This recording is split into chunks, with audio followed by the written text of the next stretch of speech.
ನಮಸ್ತೆ ವೀಕ್ಷಕರೇ, ನಾನು ಈ ದಿನ ಮಂಗಳೂರು ಫೇಮಸ್ ಐಸ್ ಕ್ರೀಮ್ ಯಾವ ರೀತಿ ಮಾಡೋದು ಅಂತ ತೋರಿಸ್ಕೊಡ್ತಾ ಇದ್ದೀನಿ. ಈ ಐಸ್ ಕ್ರೀಮ್ ಮಾಡಲಿಕ್ಕೆ ನಾನಿಲ್ಲಿ ಕ್ರೀಮ್ ಉಪಯೋಗಿಸಿಲ್ಲ, ವೆನಿಲಾ ಎಸೆನ್ಸ್ ಉಪಯೋಗಿಸಿಲ್ಲ, ಕಂಡೆನ್ಸ್ ಮಿಲ್ಕ್ ಉಪಯೋಗಿಸಿಲ್ಲ, ಹಾಗೆ ಕಸ್ಟರ್ಡ್ ಪೌಡರ್ ಕೂಡ ಉಪಯೋಗಿಸಿಲ್ಲ.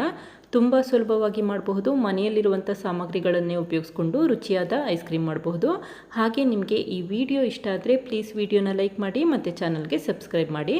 ಈಗ Mangaluru famous ice cream, natural ice cream ಯಾವ ರೀತಿ ಮಾಡೋದು ಅಂತ ನೋಡ್ಕೊಳ್ಳೋಣ ಬನ್ನಿ. ಮೊದಲು ಒಂದು ಪಾತ್ರೆಗೆ 2 ಟೀ ಸ್ಪೂನಷ್ಟು ಗೋಧಿ ಹಿಟ್ಟು ಹಾಕ್ಕೊಂಡು ಲೋ ಫ್ಲೇಮಲ್ಲಿ 1-2 ನಿಮಿಷ ಹುರ್ಕೊಳ್ತಾ ಇದ್ದೀನಿ. ತುಂಬ ಹೊತ್ತು ಹುರಿಯೋ ಅವಶ್ಯಕತೆ ಇರೋದಿಲ್ಲ, 2 ನಿಮಿಷ ಲೋ ಫ್ಲೇಮಲ್ಲಿ ಹುರ್ಕೋಬೇಕಾಗುತ್ತೆ. ಮತ್ತು ಈ ರೀತಿ ಕಂಟಿನ್ಯೂಸ್ ಆಗಿ ಮಿಕ್ಸ್ ಮಾಡ್ಕೊಳ್ತಾನೆ ಇರಿ. ಗೋಧಿ ಹಿಟ್ಟು ಕಪ್ಪಾಗಬಾರ್ದು, ಅದೇ ಬಣ್ಣ ಇರಬೇಕು. ಈಗ ನೋಡಿ, ಚೆನ್ನಾಗಿ ಹೊಗೆ ಬರಲಿಕ್ಕೆ ಶುರುವಾಗಿದೆ. ಈ ರೀತಿ ಸ್ವಲ್ಪ ಘಮ ಘಮ ಅನ್ನಲಿಕ್ಕೆ ಶುರುವಾಗುತ್ತೆ. ಆವಾಗ ತಕ್ಷಣವೇ ಸ್ಟವ್ ಆಫ್ ಮಾಡ್ಕೊಳ್ಳಿ. ಈಗ ನೋಡಿ, ಗೋಧಿ ಹಿಟ್ಟು ಹುರ್ಕೊಂಡಾಗಿದೆ. ಸ್ಟವ್ ಆಫ್ ಮಾಡ್ಕೊಳ್ತಾ ಇದ್ದೀನಿ. ಇದನ್ನೀಗ ಒಂದು ಬಟ್ಲಿಗೆ ಎತ್ತಿಟ್ಕೊಳ್ತಾ ಇದ್ದೀನಿ. ಹಾಗೆ ಗೋಧಿ ಹಿಟ್ಟನ್ನು ಹುರಿಬೇಕಾದ್ರೆ ತುಪ್ಪ ಅಥವಾ ಎಣ್ಣೆ ಏನೂ ಹಾಕಬೇಡಿ, ಹಾಗೆ ಹುರ್ಕೋಬೇಕಾಗತ್ತೆ. ಈಗ ನೋಡಿ, ಬಟ್ಲಲ್ಲಿ ಎತ್ತಿಟ್ಕೊಂಡಿದ್ದೀನಿ. ಇದಕ್ಕೀಗ ಸ್ವಲ್ಪ ಹಾಲು ಹಾಕ್ಕೊಂಡು ಮಿಕ್ಸ್ ಮಾಡ್ಕೊಳ್ತಾ ಇದ್ದೀನಿ. ಗಂಟೇನೂ ಆಗದೆ ಇರೋ ರೀತಿ ಮಿಕ್ಸ್ ಮಾಡಿ ಇಟ್ಕೊಂಡ್ರೆ ಸಾಕು. ಹಾಲು ಕಾಯಿಸಿ ತಣ್ಣಗಿರುವಂಥ ಹಾಲನ್ನು ಹಾಕ್ಕೊಂಡು ಮಿಕ್ಸ್ ಮಾಡ್ಕೊಳ್ತಾ ಇದ್ದೀನಿ. ನೋಡಿ, ಈಗ ಎಲ್ಲೂ ಕೂಡ ಗಂಟುಗಳಿಲ್ಲ. ಈ ರೀತಿ ಚೆನ್ನಾಗಿ ಮಿಕ್ಸ್ ಮಾಡಿ ಇಟ್ಕೊಂಡಿರಿ. ನಂತರ ಅದೇ ಪಾತ್ರೆಗೆ 1/4 ಲೀಟರಷ್ಟು ಹಾಲು ಹಾಕ್ಕೊಳ್ತಾ ಇದ್ದೀನಿ. 1/4 ಲೀಟರ್ ಹಾಲಿಗೆ 2 ಟೀ ಸ್ಪೂನಷ್ಟೇ ಗೋಧಿ ಹಿಟ್ಟು ಹಾಕ್ಕೊಳ್ಳಿ. ತುಂಬ ಜಾಸ್ತಿ ಹಾಕೋಕೆ ಹೋಗ್ಬಿಡಿ, ಚೆನ್ನಾಗಿ ಬರೋದಿಲ್ಲ ಆವಾಗ. ಈಗ ಹಾಲು ಚೆನ್ನಾಗಿ ಕುದಿಲಿಕ್ಕೆ ಶುರುವಾಗಿದೆ. ಈ ಸಮಯದಲ್ಲಿ ಮಿಕ್ಸ್ ಮಾಡಿರುವಂಥ ಗೋಧಿ ಹಿಟ್ಟು ಮತ್ತು ಹಾಲಿನ ಮಿಶ್ರಣ ಹಾಕ್ಕೊಳ್ತಾ ಇದ್ದೀನಿ. ಈಗ ಉರಿನ ಲೋ ಫ್ಲೇಮಲ್ಲಿ ಇಟ್ಕೊಂಡು ಕಂಟಿನ್ಯೂಸ್ ಆಗಿ ಮಿಕ್ಸ್ ಮಾಡ್ಕೊಳ್ತಾ ಇರಬೇಕಾಗತ್ತೆ. ಇಲ್ಲಾಂತಂದರೆ ಗೋಧಿ ಹಿಟ್ಟಲ್ಲಿ ಗಂಟಾಗಲಿಕ್ಕೆ ಶುರುವಾಗುತ್ತೆ. ಆದ್ದರಿಂದ ಈ ರೀತಿ ಕಂಟಿನ್ಯೂಸ್ ಆಗಿ ಮಿಕ್ಸ್ ಮಾಡ್ಕೊಳ್ತಾ ಬನ್ನಿ. ನೋಡಿ, ಹಾಲು ಮತ್ತು ಗೋಧಿ ಹಿಟ್ಟಿನ ಮಿಶ್ರಣ ಚೆನ್ನಾಗಿ ಗಟ್ಟಿಯಾಗಲಿಕ್ಕೆ ಶುರುವಾಗಿದೆ. ಈ ರೀತಿ ಗಟ್ಟಿಯಾಗಬೇಕು ಮತ್ತು ಕುದಿಲಿಕ್ಕೆ ಶುರುವಾಗಬೇಕು. ಹಾಗೆ ಈ ರೀತಿ ನೊರೆ ಬರಲಿಕ್ಕೆ ಶುರುವಾಗಬೇಕು. ಆವಾಗಷ್ಟೇ ಸ್ಟವ್ ಆಫ್ ಮಾಡ್ಕೊಳ್ಳಿ. ತುಂಬ ಗಟ್ಟಿಯಾಗೋ ಅವಶ್ಯಕತೆ ಇರೋದಿಲ್ಲ ಅಥವಾ ತುಂಬ ತೆಳುವಾಗೂ ಇರೋದು ಬೇಡ. ಈ ಕನ್ಸಿಸ್ಟೆನ್ಸಿ ಇದ್ದಾಗ ಸ್ಟವ್ ಆಫ್ ಮಾಡ್ಕೊಳ್ಳಿ. ಈಗ ಒಂದು 5 ನಿಮಿಷ ಈ ಮಿಶ್ರಣನ ತಣ್ಣಗಾಗಲಿಕ್ಕೆ ಹಾಗೆ ಇಡ್ತಾ ಇದ್ದೀನಿ. ಇದೇ ಸಮಯದಲ್ಲಿ 3 ಹಲಸಿನ ಹಣ್ಣುಗಳನ್ನ ಸಣ್ಣ ಸಣ್ಣ ಪೀಸಸ್ಗಳಾಗಿ ಮಾಡಿಟ್ಕೊಳ್ತಾ ಇದ್ದೀನಿ. ನಾನಿಲ್ಲಿ ಹಲಸಿನ ಹಣ್ಣಿನ ಐಸ್ ಕ್ರೀಮ್ ಯಾವ ರೀತಿ ಮಾಡೋದು ಅಂತ ತೋರಿಸ್ತಾ ಇದ್ದೀನಿ. ತುಂಬಾ ರುಚಿಯಾಗಿರುತ್ತೆ. 1/4 ಲೀಟರ್ ಹಾಲಿಗೆ 3 ಮೀಡಿಯಮ್ ಸೈಜ್ ಹಲಸಿನ ಹಣ್ಣು ತೊಗೊಂಡ್ರೆ ಸಾಕಾಗುತ್ತೆ. ತುಂಬ ಜಾಸ್ತಿನೂ ಹಲಸಿನ ಹಣ್ಣು ಹಾಕೋಕೆ ಹೋಗಬೇಡಿ. ಈಗ ಹಲಸಿನ ಹಣ್ಣಿನ ಪೀಸಸ್ಗಳನ್ನ ಮಿಕ್ಸಿ ಜಾರ್ಗೆ ಹಾಕ್ಕೊಂಡು ರುಬ್ಕೊಳ್ತಾ ಇದ್ದೀನಿ. ನೀರೇನು ಹಾಕೋಬೇಡಿ, ಹಾಗೆ ರುಬ್ಕೋಬೇಕಾಗತ್ತೆ. ಈ ರೀತಿ ತರಿತರಿಯಾಗಿ ರುಬ್ಬಿಟ್ಕೊಂಡ್ರೆ ಸಾಕು. ಈಗ ಹಾಲು ಮತ್ತು ಗೋಧಿ ಹಿಟ್ಟಿನ ಮಿಶ್ರಣ ತಣ್ಣಗಾಗಿದೆ. ಇದನ್ನೀಗ 1-2 ಸೌಟಷ್ಟು ಹಾಕ್ಕೊಂಡು ಮತ್ತೆ ರುಬ್ಕೊಳ್ತಾ ಇದ್ದೀನಿ.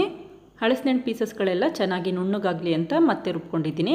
ಇದೇ ಸಮಯದಲ್ಲಿ 4 ಟೀ ಸ್ಪೂನಷ್ಟು ಸಕ್ಕರೆ ಹಾಕ್ಕೊಳ್ತಾ ಇದ್ದೀನಿ. ನೀವು ಹಾಲನ್ನು ಕುದಿಸ್ತಿರ್ತೀರಲ್ಲ, ಅದೇ ಸಮಯದಲ್ಲಿ ಸಕ್ಕರೆ ಹಾಕೋಬಹುದು ಅಥವಾ ಈ ರೀತಿ ಮಿಕ್ಸಿ ಜಾರ್ಗೆ ಹಾಕ್ಕೊಂಡು ರುಬ್ಕೋಬಹುದು. ಈಗ 1 ಟೀ ಸ್ಪೂನಷ್ಟು ಬೆಲ್ಲ ಹಾಕ್ಕೊಳ್ತಾ ಇದ್ದೀನಿ. ಬೆಲ್ಲ ಹಾಕೋದ್ರಿಂದ ಐಸ್ ಕ್ರೀಮ್ ರುಚಿ ತುಂಬಾ ಚೆನ್ನಾಗಿ ಬರುತ್ತೆ. ಈಗ ಮತ್ತೆ ರುಬ್ಕೊಳ್ತಾ ಇದ್ದೀನಿ. ಬೆಲ್ಲ ಬೇಕಿದ್ದರೆ ಉಪಯೋಗಿಸಿ, ಬೇಡ ಅಂತಂದರೆ ಉಪಯೋಗಿಸೋ ಅವಶ್ಯಕತೆ ಇರೋದಿಲ್ಲ.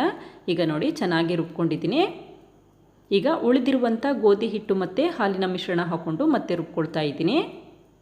ನೀವಿಲ್ಲಿ ಕೇಳಬಹುದು, ಹಲಸಿನ ಹಣ್ಣನ್ನು ಗೋಧಿ ಹಿಟ್ಟು ಮತ್ತು ಹಾಲಿನ ಮಿಶ್ರಣ ಜೊತೆ ಒಟ್ಟಿಗೆ ಹಾಕ್ಕೊಂಡು ರುಬ್ಕೋಬಹುದಲ್ಲ ಅಂತ. ಅವಾಗೇನಾಗುತ್ತೆ ಅಂತಂದರೆ ಹಲಸಿನ ಹಣ್ಣು ಚೆನ್ನಾಗಿ ನುಣ್ಣಗಾಗಲ್ಲ. ಅದಕ್ಕೋಸ್ಕರ ಮೊದಲು ಹಲಸಿನ ಹಣ್ಣನ್ನು ನುಣ್ಣಗಾಗೋ ಹಾಗೆ ರುಬ್ಕೊಂಡು ನಂತರ ಹಾಲಿನ ಮಿಶ್ರಣ ಹಾಕ್ಕೊಂಡು ಮತ್ತೆ ರುಬ್ಕೊಂಡಿದ್ದೀನಿ.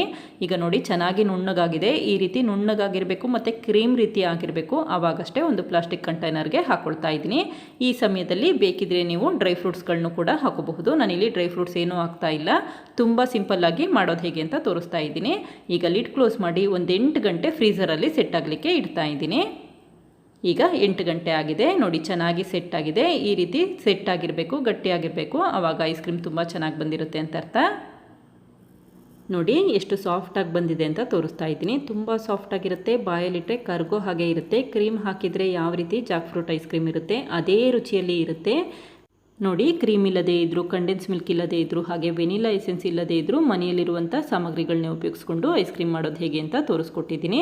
ಹಾಗೆ ಮಂಗಳೂರಲ್ಲಿ ಈ ಐಸ್ ಕ್ರೀಮ್ಗಳನ್ನ ನ್ಯಾಚುರಲ್ ಐಸ್ ಕ್ರೀಮ್ ಅಂತಾರೆ. ತುಂಬ ರುಚಿಯಾಗಿರುತ್ತೆ. ಯಾವುದೇ ರೀತಿ ಆರ್ಟಿಫಿಷಿಯಲ್ ಫ್ಲೇವರ್ ಹಾಕಿರೋದಿಲ್ಲ. ನಾನಿಲ್ಲಿ ಹಲಸಿನ ಹಣ್ಣಿನ ಸೀಸನ್ ಆದ್ದರಿಂದ ಹಲಸಿನ ಹಣ್ಣಿನ ಐಸ್ ಕ್ರೀಮ್ ಮಾಡೋದು ಹೇಗೆ ಅಂತ ತೋರಿಸ್ತಾ ಇದ್ದೀನಿ. ತುಂಬಾ ರುಚಿಯಾಗಿರುತ್ತೆ. ನೀವು ಕೂಡ ಒಮ್ಮೆ ಪ್ರಯತ್ನಿಸಿ. ಈಗ ಸ್ವಲ್ಪ ಪಿಸ್ತಾಯಿಂದ ಡೆಕೋರೇಟ್ ಮಾಡ್ಕೊಳ್ತಾ ಇದ್ದೀನಿ. ಪಿಸ್ತಾ ಇಲ್ಲಿ ಆಪ್ಷನಲ್, ಇದ್ದರೆ ಉಪಯೋಗಿಸ್ಬಹುದು, ಇಲ್ಲ ಅಂತಂದರೆ ಉಪಯೋಗಿಸೋ ಅವಶ್ಯಕತೆ ಇರೋದಿಲ್ಲ. ನೋಡಿದ್ರಲ್ಲ ವೀಕ್ಷಕರೇ, ಎಷ್ಟು ಸುಲಭವಾಗಿ ನ್ಯಾಚುರಲ್ ಐಸ್ ಕ್ರೀಮ್ ಮಾಡಬಹುದು ಅಂತ ಗೊತ್ತಾಯ್ತಲ್ವಾ? ನೀವು ಕೂಡ ಒಮ್ಮೆ ಪ್ರಯತ್ನಿಸಿ, ಖಂಡಿತ ಇಷ್ಟಪಡ್ತೀರಾ. Thank you. ಲೈಕ್ ಮಾಡಿ ಮತ್ತು ಸಬ್ಸ್ಕ್ರೈಬ್ ಮಾಡಿ.